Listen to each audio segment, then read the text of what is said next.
umuulan. Nice view.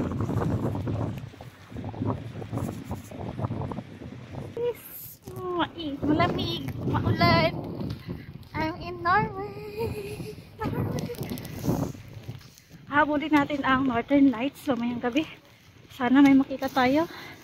Ang lamig. Guys, it's snowing. It's a snow.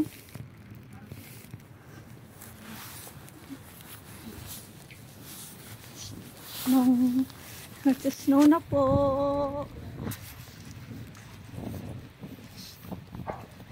Not sure kung nakikita niya, pero nagsa-snow na. Kala kong visible sa video. Check. Yeah, it's snow po.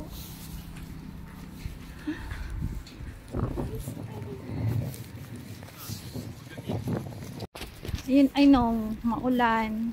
Pero andito ako, nagagala. Kasi later, madilim na. Kasi alas 3 nga ang kanilang sunset. So, hindi ko na mapapakita sa inyo yung mga bagay-bagay.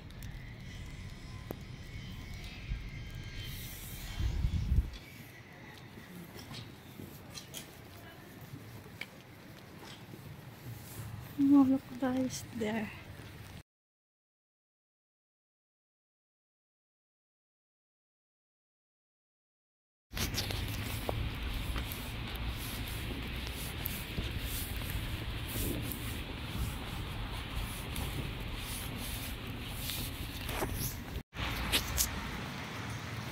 Uy, Troll Museum.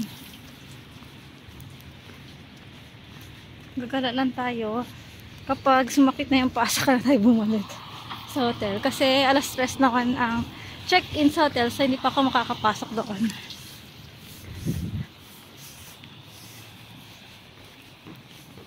Troll Museum.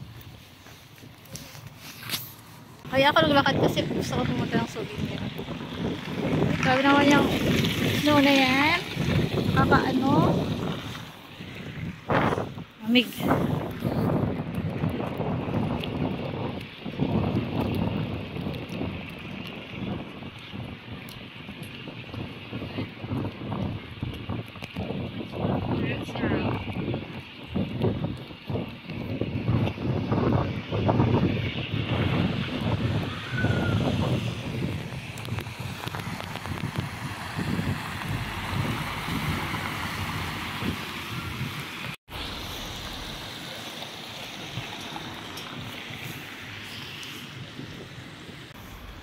Nord Museum.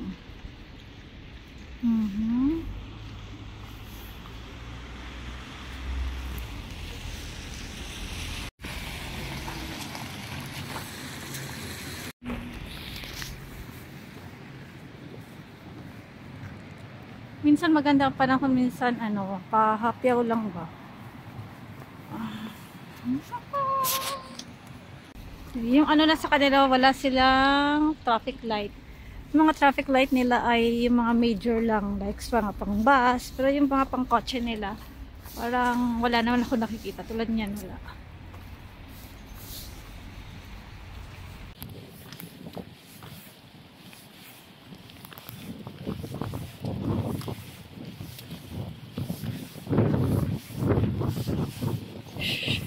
Big.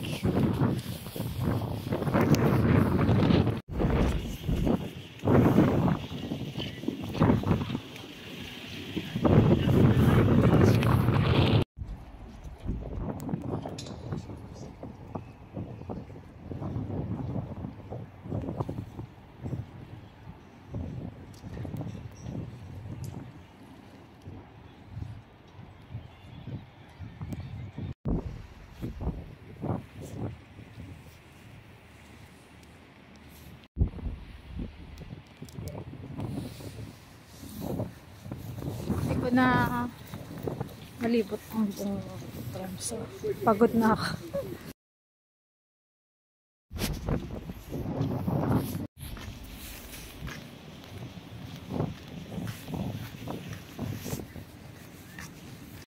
Okay. Troll Museum. Troll.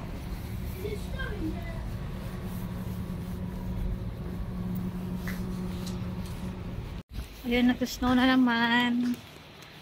Balik na nga tayo, nag-snow pa. Kain muna tayo ng foods.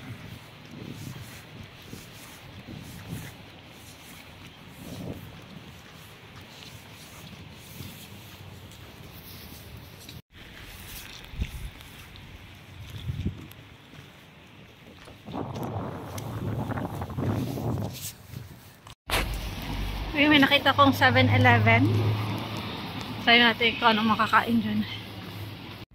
Grabe yung ano, yung ice. Ice, no pala.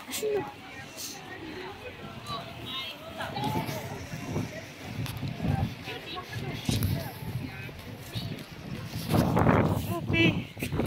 Red. Sakit sa mata. Mapasok. Okay, wala tayong nahanap doon sa ano 7-Eleven. Mag-Burger King na lang tayo. Pero grabe talaga ang ano.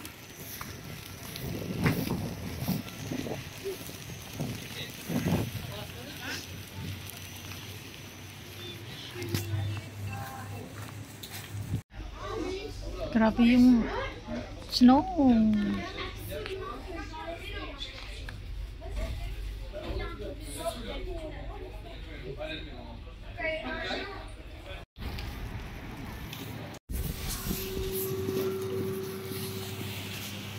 Punta na tayo doon. Pero grabe ang snow. Last Christmas, I gave you my heart. Malamig!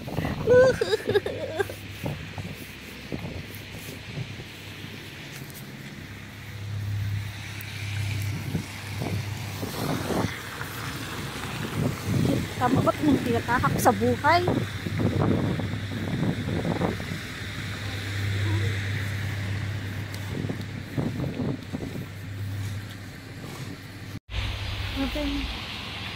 Grabe na snow. Chut chut chut.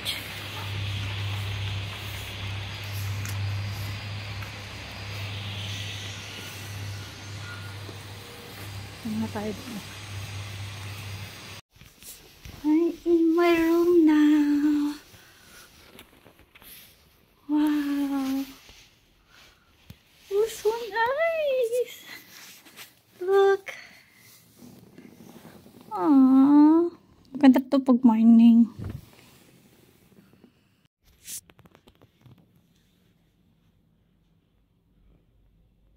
Ito ang kanyang CR. Fial. So, ito. Look guys, ang ganda. Ang ganda niya sa gabi.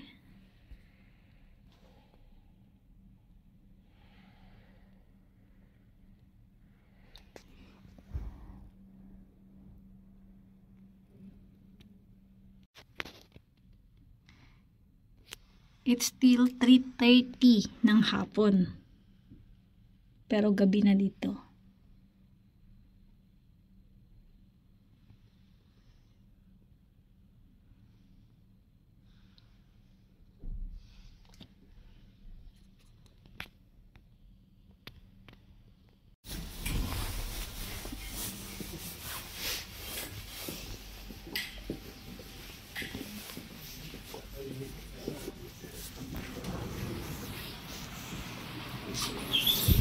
Okay guys, let's go. Punta na tayo doon sa ating meeting place.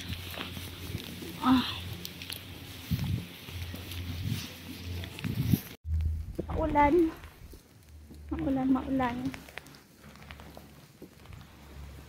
Maulan ba or snow? Wala na ako sa meeting place namin. So, hindi pala siya ulan. Yellow pala siya, snow pala. Until now, snowing pa din. Sana may makita tayong aurora. For my birthday. For my birthday. Ngayon ay 6 PM ng gabi. October 28.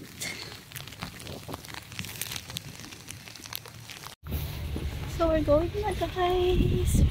Okay, so to the left. Ito pa. Is it? Is it here?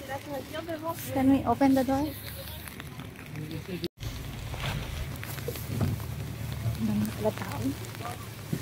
So,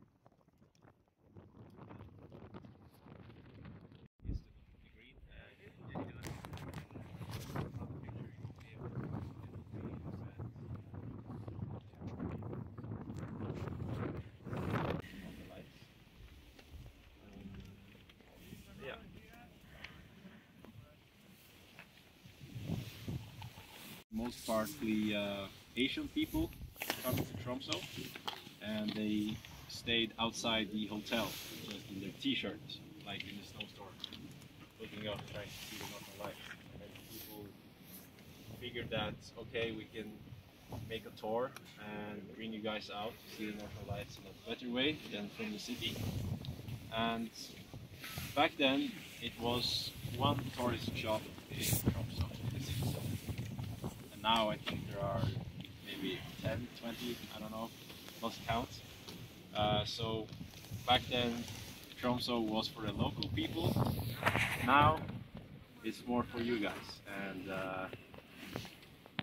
so it has evolved a lot. And this whole thing is pretty fresh. It's the last 5 years has been a low increase in people coming here and all of this. So it's not been around forever. At least, or the Northern Lights has, but not the tourist attraction thing.